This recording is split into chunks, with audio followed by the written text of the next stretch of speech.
soroși și frați, din țara voastră plecați. În străini vă adunați, să aveți parte doar de bine, fără lacrimi și suspine. Anul nou la ușă bate, este greu, suntem departe.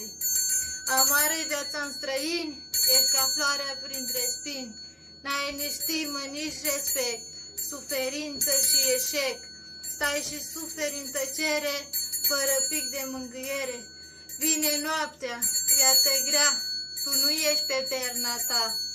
Nu ai somn, nu ai odihnă, ești străin și fără tihnă.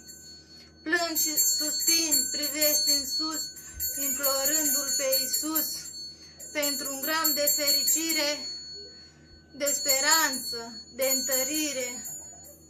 Sărbătorile sunt toi, dar nu și aici la noi.